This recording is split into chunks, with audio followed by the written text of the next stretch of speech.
Awesome. Hey, welcome everyone. Welcome to Trade Without Borders pre-summit webinar focusing on Brazil today. So just a little background about Trade Without Borders. It's a platform that encourages Canadian businesses to look at underexplored markets, to look at the unusual players in the Canadian market economy, and especially strategic angle we're taking is the leveraging of immigrant diaspora networks in Canada for the purpose of helping Canadian businesses make market entry across the world. Because if there is something we have going for us in Canada, it's really the richness of our people. We Hmm. have very good representation of communities of business networks from across the world.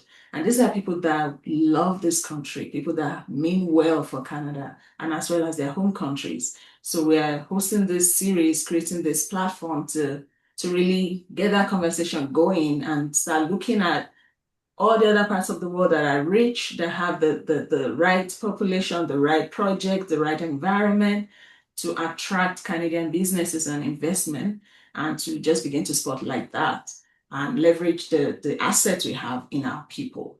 So today we are focusing on the Brazilian market.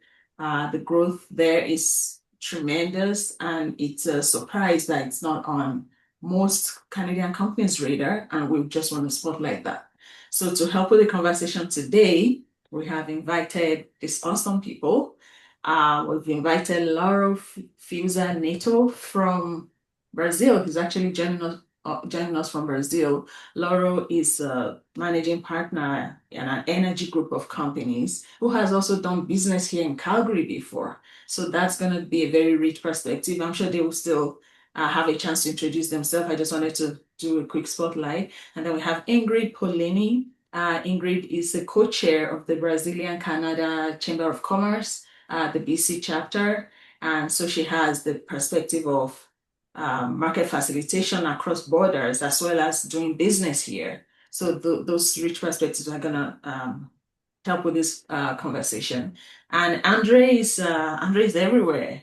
And I don't even know how to introduce Andre.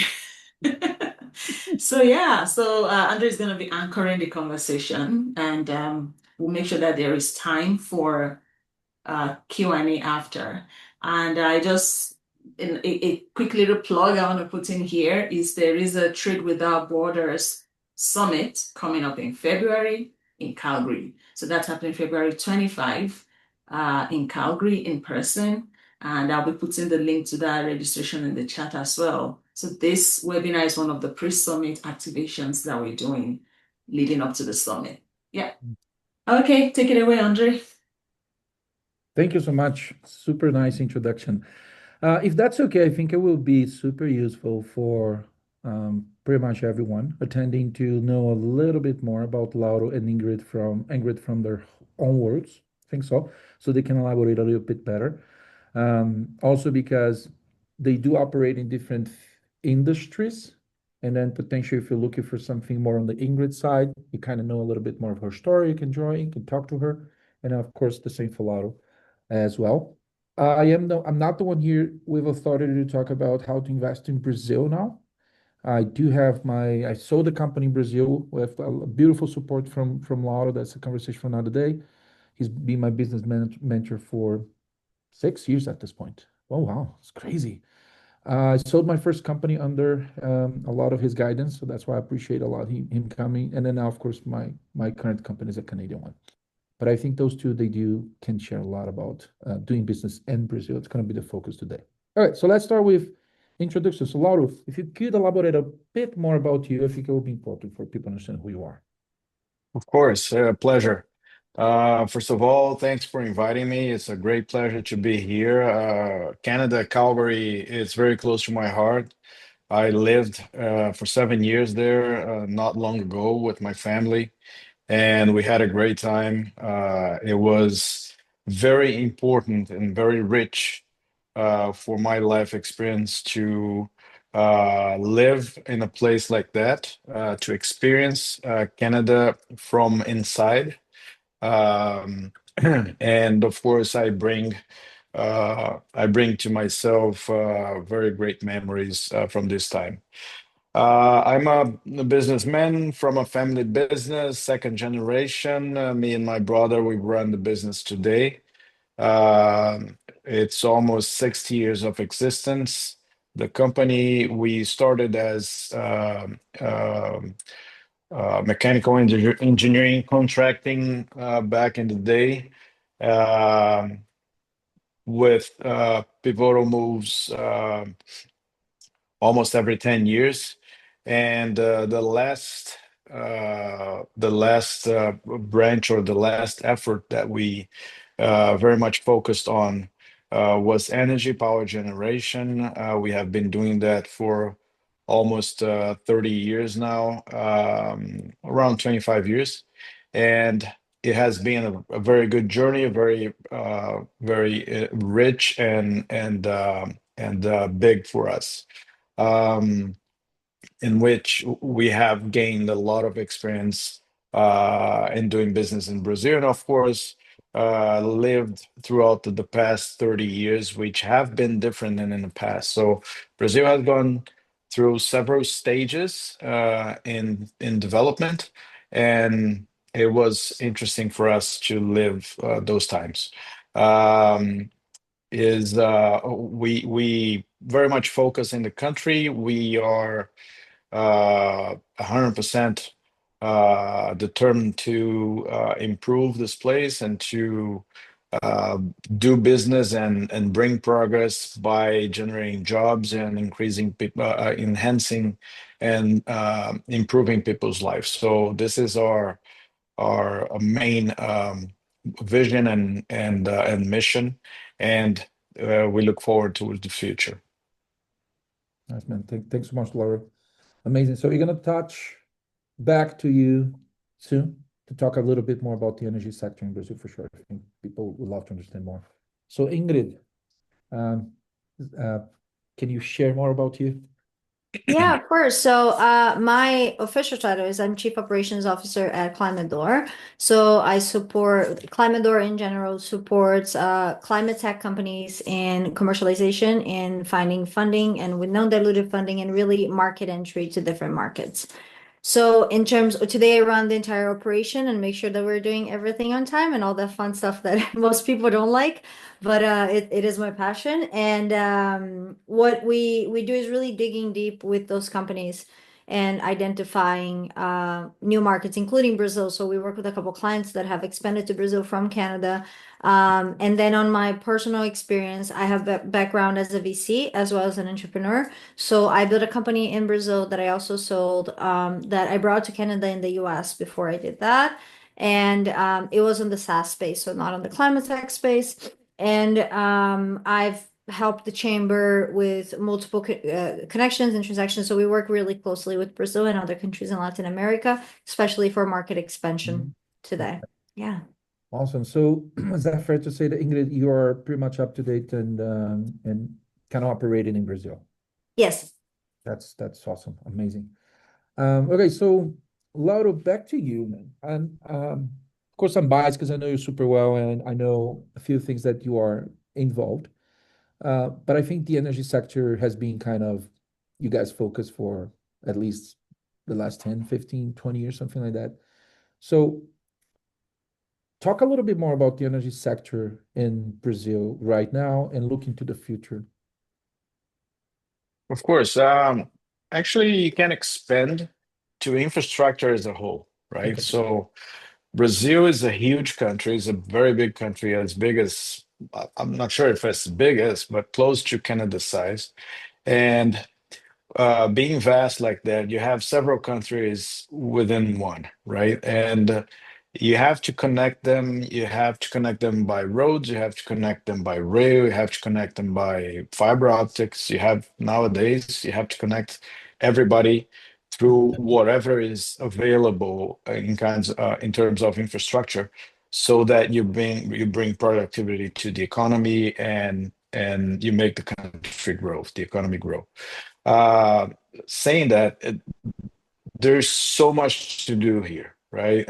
When you come when you go to developed countries, those infrastructures are in place and they are just being maintained or improved. In Brazil, we have places in which that is true, but there's so much more to still, so much more places in which that infrastructure is still very poor.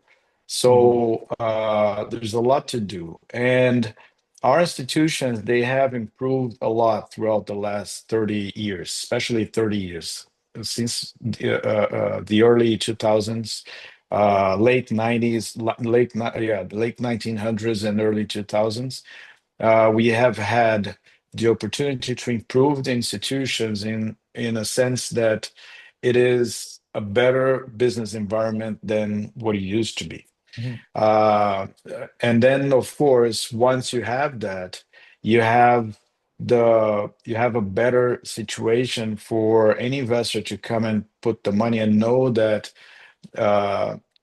that money, at least what in terms of if everything goes right, you won't miss it or you won't lose it or it won't go down the drain just because you don't know where it is, right? So this kind of safety we have in the country today. It's still Latin America. A lot of people think is all messed up, but we have accomplished a lot of milestones in that sense, which makes foreign direct investment in Brazil very big nowadays and strong. Of course, you have currency fluctuations, you have uh, sensitivity to those big economic flows, which makes the decision of investment sometimes not the best one, or you can hold yourself before investing some time, or you can,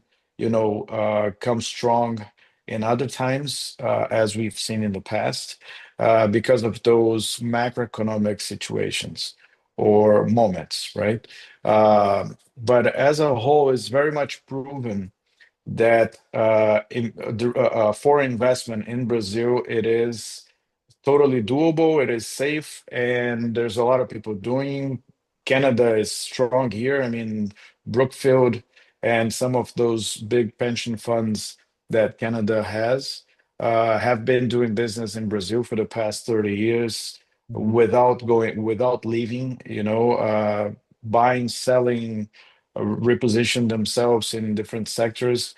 They're very much used to and comfortable in doing so. Yeah, this is refreshing to hear, Lauro. Thanks for that. So, Ingrid, first of all, would you echo that? And then, if yes or no, how could you expand that?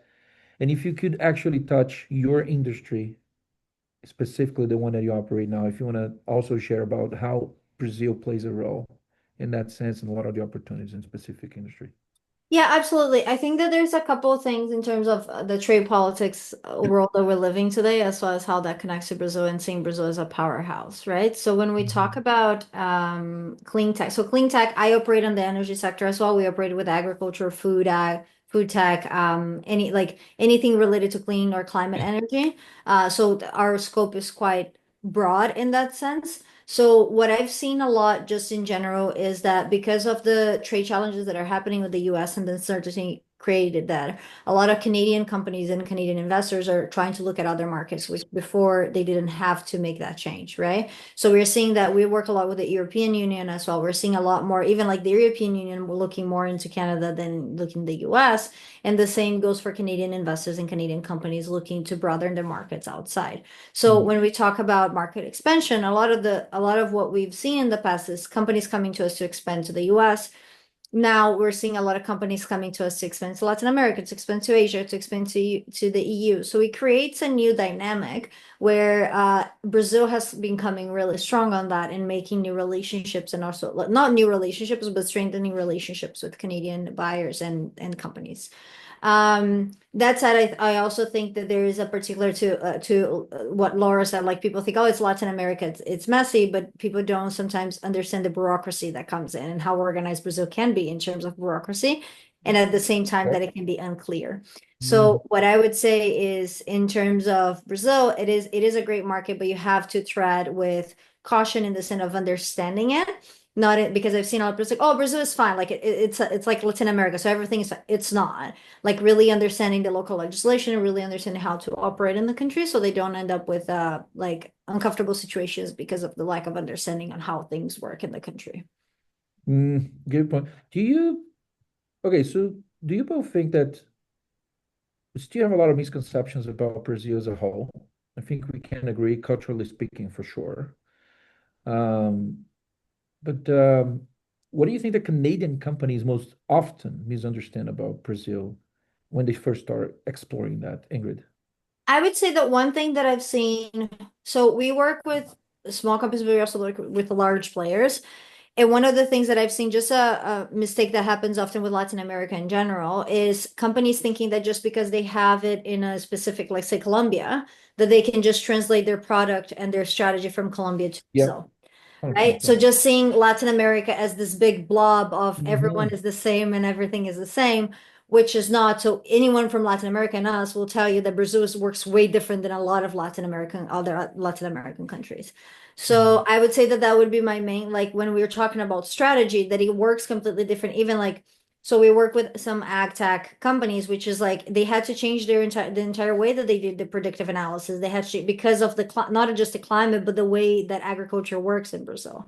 So being paying attention to those nuances, I think that's one thing.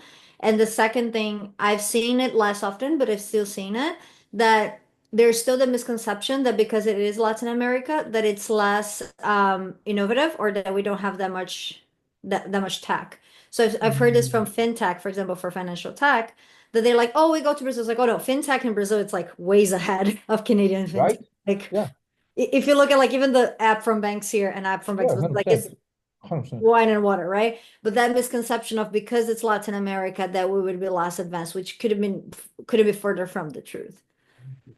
Interesting. Okay, so to validate what you're saying is misconceptions about confusing Brazil with Hispanic-speaking countries. And a misconception is also it goes culturally, and then goes on and on. And the other one you mentioned is the misconception in terms, for example, technology advancements. And then you just mentioned fintech, which it's a clear one.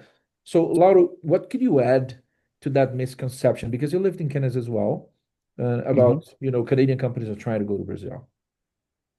Yeah, I think the exercise is the same every time you go out of your comfort zone, which is your own country, and you go somewhere else. Every place has its own particularities, right? So Brazil is no different. Once you get here, you have to understand how things work on a day-to-day basis. Bureaucracy comes in place. It does come in place everywhere. If you go to New York, if you go to Japan, if you go to Europe, if you go to anywhere in the world, it will have some kind of bureaucracy, some places more, some places less. But here, the only thing you have to do is make sure you have someone local to make things work faster, just because they know what to do, instead of waiting for you to understand how it works, and time flies, and you're behind schedule, right? So local consultants will help a lot. Local partners will help a lot. Um, Being in the action, being present, right? Showing yourself present, open up a company, open up a branch, make yourself Brazilian, even though it's a subsidiary from Canada. It helps a lot, gives accountability, shows accountability, and it gives comfort to stakeholders that you're going to be dealing with, in order to do business towards the future. So bureaucracy is the same. I think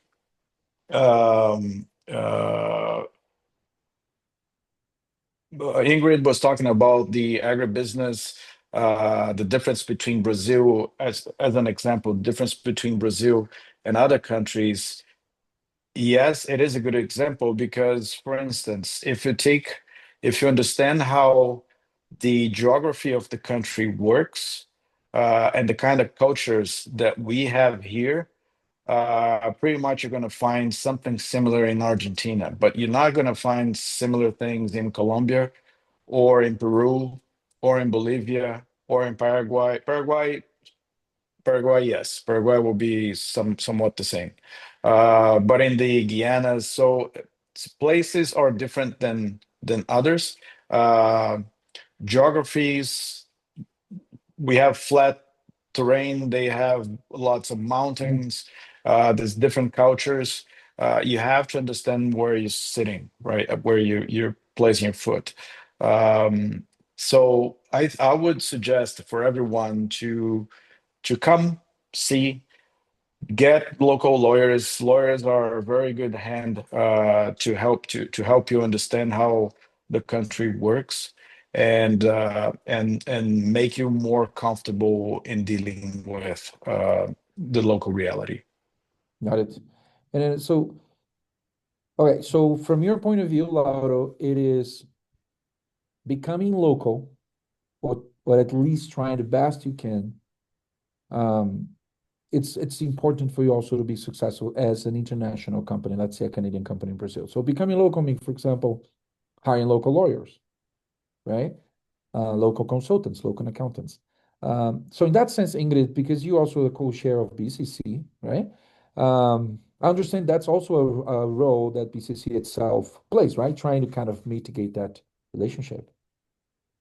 Yeah, we definitely help in terms of finding the right partnerships and relationships in terms of depending on which industry you're working with, really finding the right people to connect with or even service providers. So one of the lawyers, like we have lawyer firms that are used to working with the tax in between countries, freight forwarders and all of that. So we help connect the companies that are our members to the best of our abilities to people that would make that process more efficient for them.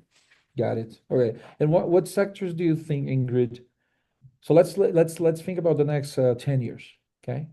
Um, it's a loaded question, but what are the sectors, like the top three sectors that you think, Brazil is a great place for Canadian companies to invest? That's a Yeah, challenge. it's a loaded one. Sorry. That's a Laura, lot of for you the same, if you can also bring that perspective later. Of course. I would say that I've seen a lot of movement, and again, I think that my bias and Laura's bias is towards clean tech and what Yeah, we're seeing yeah. sure. But I would say that agriculture is a movement that we're seeing quite strongly in terms of bringing more technology that works in the Brazilian environment in terms of like cheaper and more sophisticated at the same time technology. Mhm. And then I would also say energy in the sense of grid management. So when we're talking about the data centers, when we're talking about creating um, more energy, because Brazil is great for energy when you consider a country like Canada, which are a lot of our Yeah. provinces still run on fossil fuels. But at the same time, in terms of grid reliance and balancing the grids and all that, like those kind of technologies, I think that there's huge potential in Brazil. Understanding that the companies will have to do a lot of adjustments to work in Brazilian market, which is not easy. Okay. Laura. Yeah, I would add to that oil and gas. It's a big industry here, and I think there's a lot of technology that countries like Canada are ahead or could be ahead and bring that productivity gains to the local industry. Mining is a usual suspect. There's very strong correlation between Brazil and Canada in the mining sector historically. So it's a no-brainer if you work in that field. Mhm. And as Ingrid said, tech, everything tech, um, it's good. It's a good fit. Everything that it's gonna help you're gonna help reduce costs or make it more productive. Uh, People will welcome you with open arms, right? So, and it's easier to come and to enter the market. And then you mean that by across the industries, if you're talking about innovation and technology across industries, and that in Yes, okay, got it, across industries. yes. Got it. All right, that makes sense. By the way, I already see one question here. Feel free to add questions. I will make sure we have the time to talk about all of them. Okay, so please bring them on. So Pratik, I see your question. I will bring it on at the right time. Okay.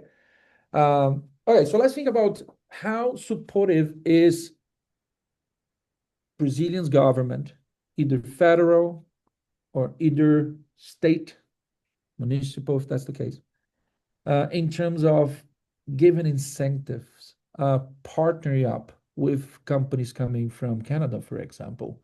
Lauro, I know that for you, that's you live and breathe, because a lot of what you guys do operate, you always have to have that relationship with local governments and those kind of things. If you can share anything to the audience here that would be relevant to them to understand how much support can I have from them? Do they have grants? How do I access them? Those kind of things. Okay, so I think Brazil has a very schizophrenic relation with taxes. If you think the tax system in Canada is complex, wait until you come here.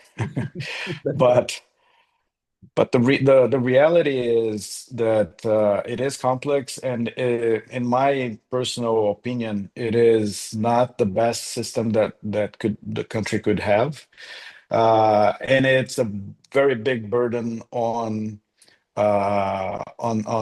more on business transactions and less on income. So you have, once you start working in the country or doing business in the country, tax is something that you have to be really focused and really expert, or you become an expert, or you have good lawyers and good consultants to help you go through this, because your business can be awesome, but it can lose competitiveness depending on how you position yourself very quickly. So I would say that in that field, every company will have pretty much the same incentives. It depends, of course, but there is geographical incentives on. It's always trying to reduce the burden of taxes on business transactions. You have to be local. There will be no grants, no incentives, at least that I know of, to foreign companies to come here.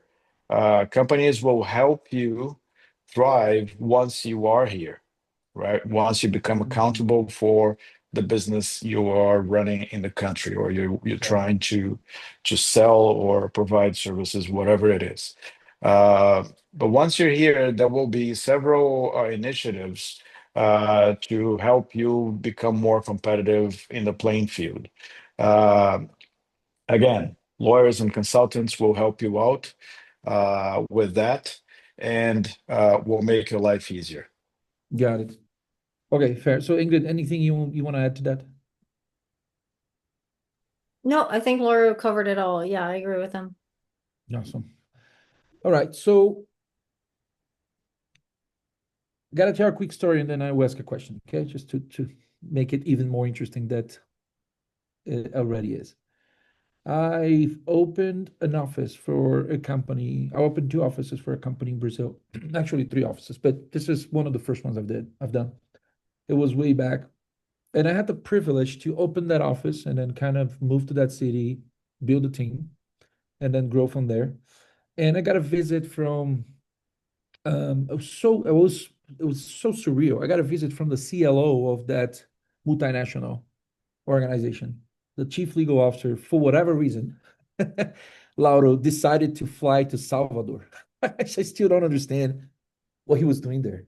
And I was even more privileged that I had a good reputation for whatever reason he's in his mind. And then he took me to have lunch and said, I want to talk to the person. So we're talking about this Dutch guy, lawyer for 35 plus years. And he helped that company to open offices around the world.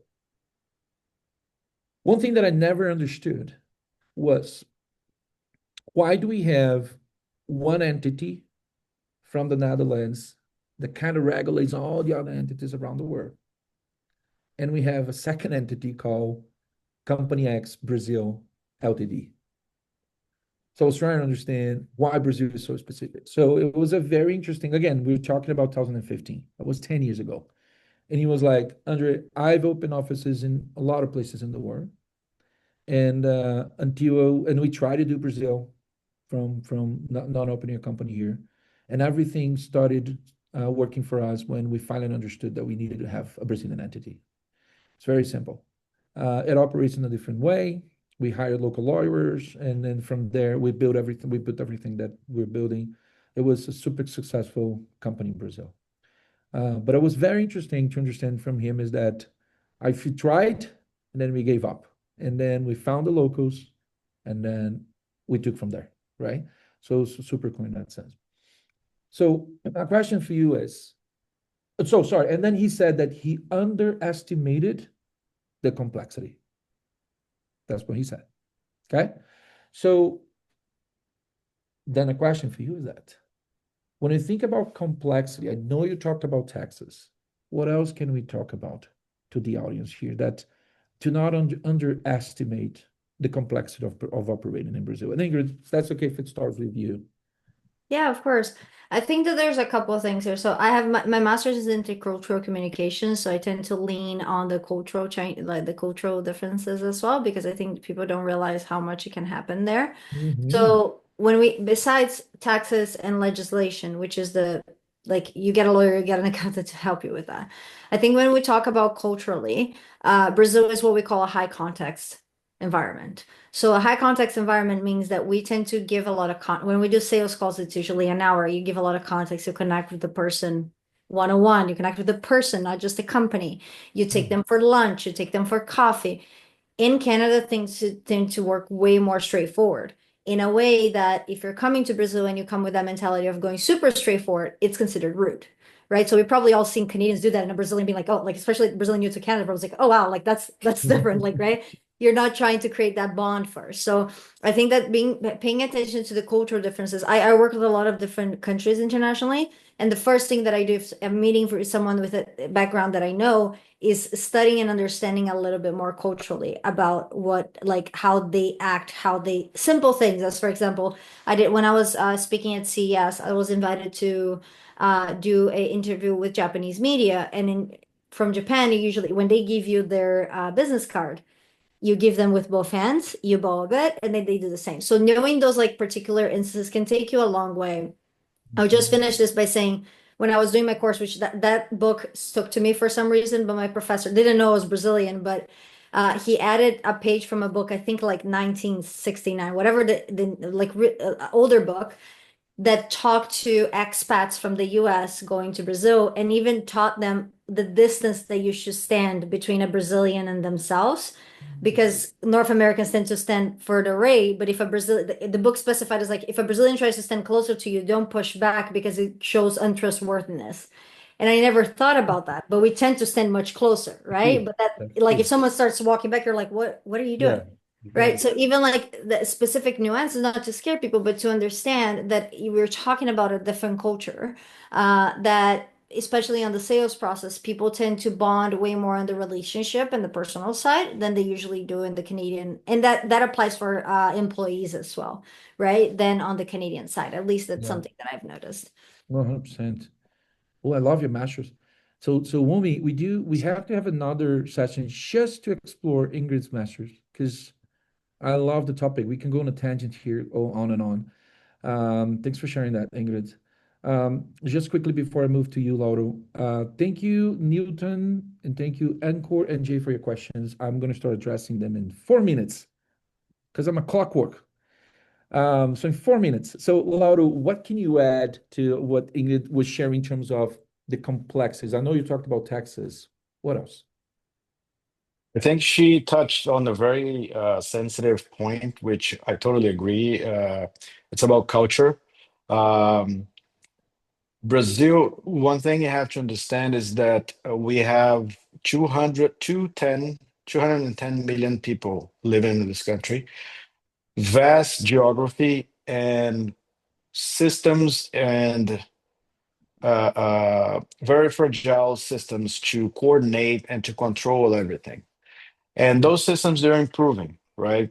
As she said in the beginning, well, just like fintech here is way more evolved than in several places in the world, even developed countries, we have other things that are evolving into using technology, right? So, but for instance, property control, business control, business transactions control, to have the proper vision of everything that is going on and to hold everyone accountable for what they do, we still lack in some areas, right? So, Okay. and this is an ongoing improvement process, which is going on. It's going to take a while still because, again, 210 million people and strong geography, but we will get there eventually. If you take this into consideration, you start to understand why people have to have one-on-one meetings, because you have to know who you're dealing with, right? If I don't have a system that protects me, I have to understand, I have to look in you in the eye, and I have to understand what kind of speech and what kind of posture and how and I have to call people to say, who is this guy, to ask who is this guy and who is this company and where does it come from, are they legit, are they cool or not. So this kind of back check is something that we do very often. And it became a habit, a cultural habit, and I think it's going to stick for a while until we feel more comfortable as a society to trust the systems, right? To trust the just information, which is a point in which Canada has already achieved. So that's why transactions flow so easy in Canada and not so easy in Brazil in comparison.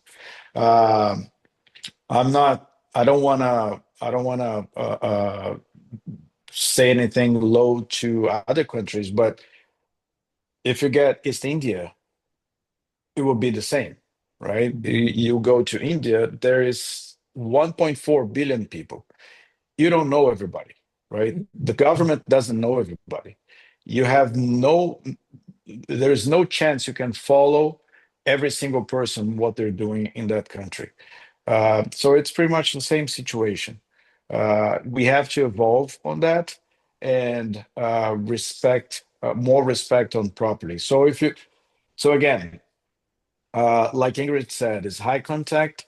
If you're doing high level business, if you're doing millions of dollars, you're dealing in a different level than if you're dealing on the bottom here on the streets. Um, it is way comfortable here than it is here, but once you come, you learn how to deal with it and you learn how to work. Consumer markets, consumer behavior, consumer products, they know how to deal with it, right? They learned. Multinational have come here and they're here for 50 years or 100 years sometimes. And by now they know how to operate the country. It doesn't make you not come. It just makes you be more keen on what you're doing. Oh, I love that. Yeah, it doesn't make you not to come, right? Because we have, for example, Volkswagen. How many years Volkswagen do it's kind of do its business in Brazil? It's a German company, 200. right? 200 years. That's Yeah. crazy. So I really, really appreciate both perspectives. So we have a lot of questions. Keeps are coming, and then things are coming. So let's work around some of them. I'm gonna start addressing some of those questions here. All right. So Pratik Sharma, I hope I'm saying your name correctly. Can you please share prospects of critical mineral business? We're looking to purchase critical minerals from Brazil and South American countries. So maybe back to you, Lauro. Anything that you can share around that? I'm not an expert in the field. I know there's a lot of people, so get in line. Sorry to say, but there's a lot of people looking for that field.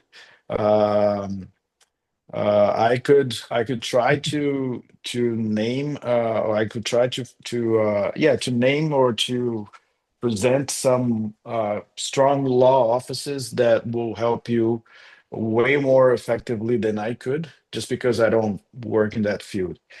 What I know is that we are very strong in in agriculture, in biotech, in rare minerals, and mining as a whole, oil, gas, all those fields.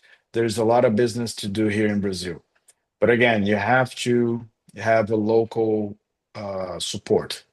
I would start with a good and reliable law office to help you out with that, an international one. Got it. That makes And sense. I could make a list about this. 100%. And I appreciate that, Lauro. We can find ways to see how people can connect you afterwards for sure. Yeah, one of the things I'll leave on the chat as well, there's the contact info for the Brazilian Canadian Chamber of Commerce, because we do have a mining committee, and there's a lot of people that talk about critical minerals. So if Praveen wants to send a message there, the Khalil, which is the person that takes care of those emails, will be able to direct him to the right person to connect about it. Thank you so much. I was about to ask Good. that, what kind of support BCC can provide. So thank you. Yeah, that's even more effective than what I would suggest. So now you have it. It's good. We have to remember that we have a representation of BCC here, so it's good that Ingrid can provide us that. Great, Ingrid, is there anything you want to add on Pratik's question? No, I think in terms of like very specific, when you talk about the critical minerals itself and buying critical minerals, there's a bunch of things involved, including exportation, importation, the different companies and which kinds of critical minerals we're talking about and exporting, and if the import is to Canada. So because of the multiple variables, I would say just wording it with the team, and then the mining committee would be able to take care of and help in a more in depth. Awesome. Amazing. Thanks for sharing that, Ingrid. So Ingrid, let me ask you first, and then Laura can add that. So thank you, Ankur, saying it's a great discussion, and he's asking, so I'm assuming it's a he, okay? So could you touch upon the exports from Brazil to Canada and what support is available to importers? Exports from Brazil to Canada. So that is a broad question. What I would say, it really depends on what you're trying to import and what, like, we always have to think is what is the economic development plan for both countries, and what are they trying to export and import for both countries. So if that's, for example, if you want to import agricultural products or food products from Brazil, the consulate actually does a great job, and the consulate has a tech sector that if you're wanting. So for example, we were helping the consulate in finding buyers that wanted to buy more Brazilian orange juice, and then connecting them with orange juice producers from Brazil that wanted to export. So depending on which sector you're talking about, then like you're able to be more specific. But I would say that consulates are a great communication. Export Development Canada, if you're planning to export from here, but they also help a little bit with import in terms of communications. And then depending on which province you're at, there is government support in terms of export and import. Like we have different ones here in BC, so it's not worth mentioning, but I would look into those supports. And lastly, if you have a specific exporter in Brazil, they will know locally what are the supports available for them, and in terms of connecting you with the Canadian entity that would be able. So freight forwarding, for example, Mellowhawk does a great job connecting companies from Brazil to Canada. Oh, great point. And then, and would that be fair to say that also BCC could give support, at least directions around that? Absolutely, yes. Right? Again, So the contact form is there, and then people will be able to direct them. Yeah. that's a general contact form, Ingrid? Yes, it is a general contact form. Yeah. So it can be about any topic as long Absolutely. as it's related to doing business with Brazil. Love it. I want to do a little bit of a merch here. So my largest client, it is a very powerful, family-oriented and local Alberta company. Super, they're really great in the logistics industry. So they do operate as custom brokers, US, Canada, Canada, US, and of course, international Canada and international US, vice versa. They also offer freight forwarding for the entire planet, and also they do have local warehouses. So keep that in mind. If there's something that you need a local company, I'll be more than happy to refer one of our largest clients here. Okay. So Newton Silva, I'm assuming you are Brazilian, my friend, right? So obrigado pela sua pergunta. I always have this dream, Ingrid, where I'm like the Prime Minister of Canada, where I speak two languages, and that's so fancy, right? So thank you for giving that opportunity, Newton. Okay, so Newton, please, could you? So he's asking. So maybe you, Lauro, could you elaborate on livestock area and the agribusiness? When I'm assuming livestock area, like where where is the area in Brazil, or if you're talking about the industry of livestock? I'm trying to understand the question here. So if you're planning to buy a farm and grow, are you planning to buy a farm and grow livestock, or you want to buy livestock from Brazil? It's Can you okay. write that down? Yeah, if Feel you, free to unmute yourself too, oh, the Newton. industry. Talking about the livestock Mm-hmm. industry, and then the question from Lauro Newton is talking about a farm in Brazil or like importing from Brazil, right? Lauro, I think that's your question, right? Yeah. Because it could be two different things. You got it. So, Newton, if you can elaborate with on that, that would be great. We can come back to this one, okay? Let me move to the next one. I'm not going to forget you, Newton. I got you. So, let's talk about Jay. Jay is saying the Maple Green was part of the BCC delegation to Brazil last year at the South Summit at Porto Alegre. I love it. Porto Alegre. Also visited Rio and São Paulo, um, promoted our carbon capture solutions and robotics for the oil and gas sector. So there you go, technology, Lauro, right? Need to move forwards to actually sell our products. Can Ingrid and Lauro find ways we could actually achieve this? Oh, that's a very interesting question. Lauro, starting with you, then we can go to Ingrid. Yeah, I think again, uh, so companies like Ingrid's and strong law offices in the country will open up doors for you, will help open up doors for you. I think in that field, you need a local partner. You need someone who can open doors in the big companies. Oil and gas, it's a very small number of companies that operate in that field, like everywhere in the world. And in Brazil in specific, Petrobras is a state-owned company, which is huge, right? And has a very strong market share in the country. So, in order for you to open doors in Petrobras, you have to have someone local.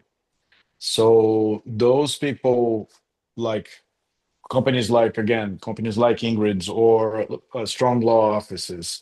Uh, I mean, if you want to sell technology to Petrobras, you cannot have a small lawyer. You have to go big. You Mhm. have to go to someone who's strong, either in Rio or São Paulo, will have connections with someone in Petrobras that will open doors for you. So it's through those connections that you can make your business thrive there. You can have the first meetings. Once you build a number of meetings in the country, don't do it by phone. Get a plane and get out here. Show yourself. Yeah. Come present in person. Mm-hmm. Bring whatever you can to show them what you have. People like to see what they're talking about. Uh, Phone calls or video calls, they're very comfortable for you, but you're selling, right? So get on the plane. Ooh. And also understand the distance, right, Ingrid? So what can you add to that? Yeah, I would say like again, ClimateDoor, that's kind of our bread and butter. So what we usually say is going to the missions is great. It's a great first step for you to meet people in person. I would say actually creating a market entry plan. What is actually the product that you're planning to bring in? What is the export import situation? How would you bring the product in? What kind of project? Like, do you want large projects? Do you want smaller projects? That depends on your sales cycle. And then who are the companies that you actually talk to? Which parts of the country are you looking? Because you talked about Rio and São Paulo and all that, but if it's a physical product, you always have to consider like in terms of being able to fulfill those orders once you get them. Mhm. And I would say really like anything else, sales is also a volume game and creating those relationships. Yeah. So if you're talking about selling to really large companies, then you have to understand, as Laura said, you have to be on the ground. You have to do a lot of meetings in person. You might have to fly into other parts of Brazil. Our team, I actually have someone on the ground that represents our clients in Brazil that does that work for us, and we have more people that speak Portuguese because we do the outreach in Portuguese and like really connecting with those companies. We create those connections for our clients to then bring them in once we find a match. So all of this, it takes a lot of networking and dedication into the market. The same way that when I would say, like when you came into Canada and you knew no one, like it takes a while to build the network and build the trustworthiness, right? So not expecting it to happen too fast, but finding the right partners to help it happens faster. That's what I would say. You got it. And in that sense, that's what you vowed for BCC, kind of accelerating that middle process where you have to connect and then etc. Absolutely. What I would Yeah. say is BCCC helps a lot accelerate the process in terms of helping with those connections. If someone is looking for, especially on the clean tech, climate tech, like they mentioned, and finding someone to help them with market entry, that's the kind of job that ClimateDoor does. So that's just reaching out to me and I can introduce you to my team and we can talk about it. Because then, or you can create it yourself. If you don't have the bandwidth, that's when we come in. Oh, I love it. Thanks. Jay, I hope Yeah. that they kind of answered a bit your question. In Yes, that. definitely. We have to connect again after this call, and definitely we want to take the next steps because I did spend more than 3 weeks in Brazil last year. It was very eventful, and I had all the meetings through the Trade Commissioners of Canada, Okay. and we met a lot of ecosystem partners in all the three different states where I visited. And I must say, it was an amazing event and meetings with all the people there, except for the language part of it, which we can overcome at some point of time. Awesome, Jay. Thank you so much. So, Thank Jay, you. Lauro, I'm gonna see with Yumi how you can share your LinkedIn contact. So maybe someone you can touch base. Ingrid shared the form. Ingrid is also the co-chair of the BCC. I hope that at least from here you can have other connections that can support you doing that. Because super excited. I'll also share the form for ClimateDoor as well, but you can find my email or reach out to me on LinkedIn. Yeah, sure, Absolutely. definitely. And Peter Hawkins, a good friend of mine too. So that's a very good ecosystem we have within ourselves here. Awesome. Amazing. Thank you. And Thank you you. kind of remind me of my uncle. So it's good to see you kind of remind me of him. So Yeah. it's good for my heart to Oh, see that's you. right. That's obrigado. Obrigado. Obrigado. There you go. De nada, de nada. Yeah.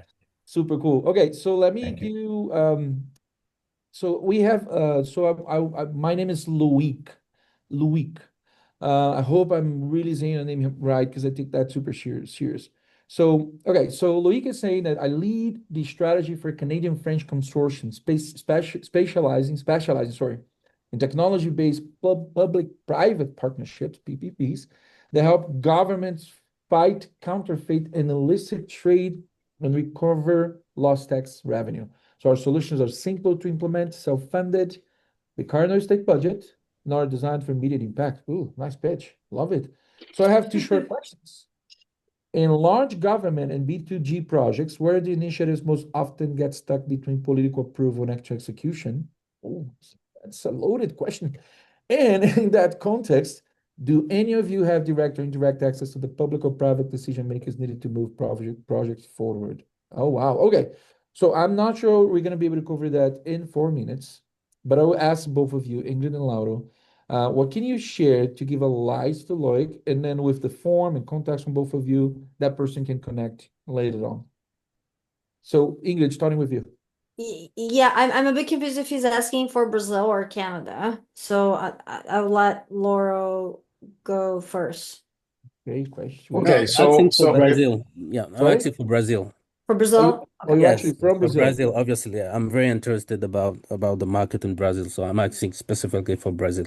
Oh, specifically talking about Brazil. Got it. So Brazilian market. Got it. Yeah. okay.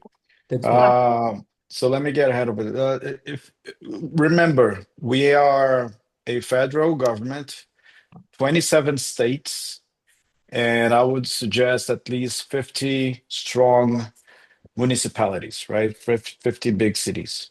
Uh, It's a lot of people. It's almost 100 stakeholders for you to reach. Well, it might not be that many, not too big, it's just 100, right? Around 100 stakeholders, it would be your entire market in the country. Um, but you have to go one-on-one because they're all different people. You're not one contact will not take you everywhere, right? It seems to be a very good product. Of course, I don't know it, but the idea, the concept behind it seems to be good. Um, as long as you can show them that you have a strong uh, delivery, it would be good. But then again, goes back to what I said. You have to have a local partner, and in the government fields, um, every single place, every geography will be different. Mhm. I'm trying to suggest that you should not have one local friend or one local partner to deal with, but maybe you have to build several relations. Because states in the north will be different than states in the Mhm. south. Yeah. Then, different regions will have different people and ways of approaching that kind of initiative. Some places will say no, some places will love to have the solution. Um, yeah, I'm sorry, it's I'm just trying to understand. So what you're saying is that every region have their own way of operates, or is not central. So the decisions is no, not it's centralized. it's the decision-making people will be different, right? Okay. It's 100 stakeholders, uh, and it's government. And government, it's a very long run process, right? It's a very intense and long process for each one of them.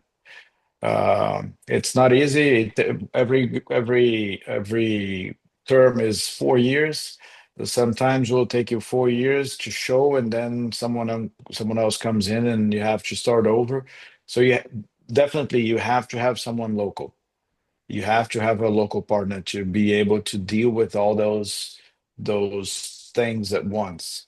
But every single place will have a different stakeholder to talk to. Every one of those 100 places that you have to go. Um, so again, I think my formula will be the same. Hire a good international law office that would be able to open up doors for you, and I can give you some names. Thanks, Lauro. Anything you want to add, Ingrid? I No? think Laura has more experience with the Brazilian government at this moment than I do. So That's fair. yeah. Again, for anything, people also can contact BCC and then see how else BCC can support. Okay, Wunmi, we are out of time. So I will say thank you from my side. Yeah, I For do asking have questions a for quick me. question Yeah, of my own that I please do. will. Yeah. Yeah, I mean, so one of the things we like to say to companies, to people as an attraction into Calgary, we talk about closeness to Banff, to nature, the cost of living, just the non-business lifestyle attractions. So are there such about Brazil? What would you say are the lifestyle attractions that you think should incentivize people to come out and do work or play or visit Brazil? Any thoughts on that? I would just say, especially this time of the year, the weather. I think that's great. It That goes would without be saying. just the weather. I think the weather, if you need any lifestyle recommendations, I definitely feel it this Right. time of the year. I'm going to Mexico next week. So Oh no. Oh, yeah. Oh, that's awesome. Poor you. Poor I you indeed. Yeah, I what totally would you agree. add, Brazil Laura? is huge, Mm-hmm. and that question to Wumi's question, this is the best part of the country. I would say that. I mean, of course, we're talking about business here, but living in Brazil, it's awesome. And every every corner of the country will have different things to do, right? It's like a lot of Americans say, I don't need to leave America. Of course, I'm not telling everybody to do this. Leave, go places, visit the world is important. But many Americans will say, I don't need to leave the country because we have everything here. In Brazil, it's kind of the same, right? You have white sand beaches, you have mountains, you have cold, you have heat, you have rainforest, you have savanna, you have everything. I mean, savanna in a sense, not the African animals, but you have, plain fields and raw. You have everything, right? Awesome. All Yeah. kinds, everything that you want to do, everything you want to visit, we have it. The only thing we won't have is skiing in the snow. But I guess For from now, Calgary, nobody cares about this. So Right. Yeah, everything thank else you will be so much. awesome. On that note, I want to thank everyone. I want to thank you, Lauro, especially. I know this is probably not time you should be working, and you made this time for us based on your time zone. Thank you, Ingrid, Andre, and everyone that has joined us. And I want to say that the summit, the upcoming summit, is actually another avenue to have more of this conversation. So it's a whole day summit, and the morning will focus on the existing resources. So what we already have going for us in terms of government resources, agencies that support international trade, import and export. And then the afternoon, we'll actually focus on regions. So we'll have a panel around the Indian market, the China market, and specific regions like that. And we're still gonna have more conversation around Brazil for the summit.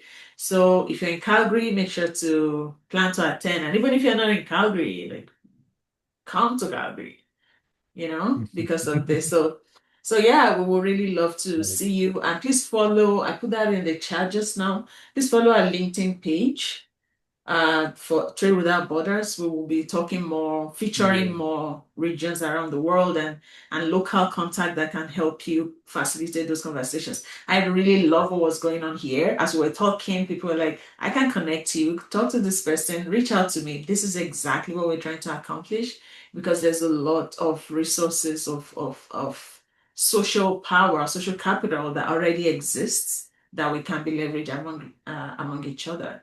So thank you again, everyone, for joining. Thanks. If Can you I? follow us on LinkedIn, the page I just gave you, we will be posting the link to this video eventually. So I will not So be this is where sharing you the post the video, right? It's at I'm so sorry. I gotta go for a You client have to meeting. It go. was a Yeah, pleasure yeah. Good. meeting all of Appreciate it. you. Thank Surely. you. Thank you so much, Good to see you. Ingrid. Thanks Everyone. for being here. Thank you. So Wunmi, Awesome. it's gonna be Yeah. available there, and then I also put all of our LinkedIn profiles. So Andre, Ingrid, and Lauro. Right. Connected. Yes, And then absolutely. just to make sure I cover Marcos You didn't still put here. you didn't put mine though. Did you put mine? I did not. Sorry for that. Sorry for that. So No Marcos, just answer your worries. question. So Marcos, I run a marketing firm. So your question is more on my wheelhouse. Feel free to I reply to you. So send me a text on LinkedIn, and I can help you understand how if code outreach, how that would work in Brazil. I think that's how I would rephrase the question. Okay. All right. That's it from my side, Wumi. Yeah, and yeah, so that's the link for the summit again. So follow the LinkedIn page, attend the summit, and yeah, and follow me on LinkedIn. Just type my name in. Yeah. Awesome. Thank you Awesome. so much. Thanks Appreciate it. everybody. There'll Thanks, be Laura. more of Appreciate your this. time. So yeah. Thank you, Lauro. Thank, Thank you so very thank much. you. And as we Thank were you for the talking, I invitation. kept thinking, now I want to come to Brazil. I'm looking for reasons to come to Brazil. Many reasons to go to Brazil. Several reasons. Just come. Yeah, Don't think too much. totally. Just come. Okay. Bye bye, everyone. Good seeing you all. All right. Bye, Bye. Bye. guys. Thank you.